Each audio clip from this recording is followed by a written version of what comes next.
শাবান মাসের 1 নম্বর করণীয় কি? প্রথমটাই হলো সময়কে মূল্যায়ন করা। আশ্চর্য হবেন আমার ভাইয়েরা, এই যে গতকাল বা এর আগের দিন এসএসসি পরীক্ষা শুরু হয়েছে, দাখিল পরীক্ষা শুরু হয়েছে। একটা এসএসসি পরীক্ষায় আপনার ছেলে এবং মেয়ে উত্তীর্ণ হওয়ার জন্য, ভালো রেজাল্ট করার জন্য, সেই ক্লাস 9 থেকে কত রকমের টেস্ট পরীক্ষা, মডেল টেস্ট পরীক্ষা, প্রি টেস্ট পরীক্ষা, কত রকমের পরীক্ষা। কেন? 2024 সাল, গতকাল যে তারিখ ছিল 2024 সাল, গতকাল বৃহস্পতিবার হয়তো পরীক্ষা শুরু হয়েছে। 2024 সালে আপনার ছেলে এবং মেয়ে 8 থেকে 10 দিন পরীক্ষা দেবে, ভালো রেজাল্ট করবে। এজন্য আরো 2 বছর আগে থেকেই কত রকমের কোচিং সেন্টার, স্কুলে পড়া, বাসায় পড়া, প্রাইভেট টিচারের পড়া, pre test, test, model test, কত রকমের পরীক্ষা। কেন? 2024 সালের মনে করেন 11 তারিখ আপনার ছেলে দাখিল বা এসএসসি পরীক্ষায় অংশগ্রহণ করবে। তা কেন? ওই মূল পরীক্ষায় খাতায় ভালো লেখার জন্য 3 ঘন্টা ডানে বামে সামনে পিছনে তাকানোর কোনো সুযোগ নাই।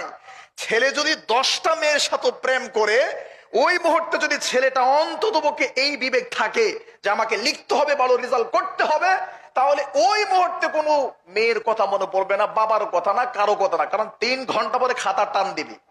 3 ঘন্টা লেখে ভালো রেজাল্ট করার জন্য গত 3 বছর 2 বছর আগে থেকে প্রিপারেশন, প্রস্তুতি চলছে। কেন? এই 3 ঘন্টা ভালো লিখতে হবে। কারণ কি? 3 ঘন্টার 10 মিনিট আগে প্রত্যেকটা এক্সামিনার বলে দেয় আর 10 মিনিট বাকি আছে, 10 মিনিট পরে খাতা টেনে নিয়ে যাওয়া হবে। নির্দিষ্ট সময় পাস হওয়ার পরে যদি কেউ খাতায় একটা অক্ষর লিখে, তাহলে তার নাম্বার কর্তন করা হবে।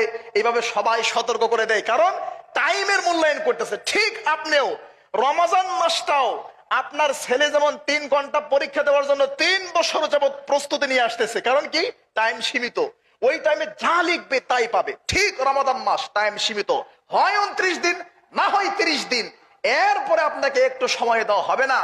এই একটা মাসকে সাদর সম্ভাষণ জানানোর জন্য, ওয়েলকাম জানানোর জন্য, ভালোভাবে আমল করে পরকালকে সমৃদ্ধ করার জন্য, এই রমজান মাসটার সম্পূর্ণ প্রস্তুতির জন্য শাবান মাসে আমাদের যে কাজগুলো করতে হবে, তার প্রথমটাই হলো সময়কে মূল্যায়ন করা। কি মূল্যায়ন করা? সময়কে মূল্যায়ন করা।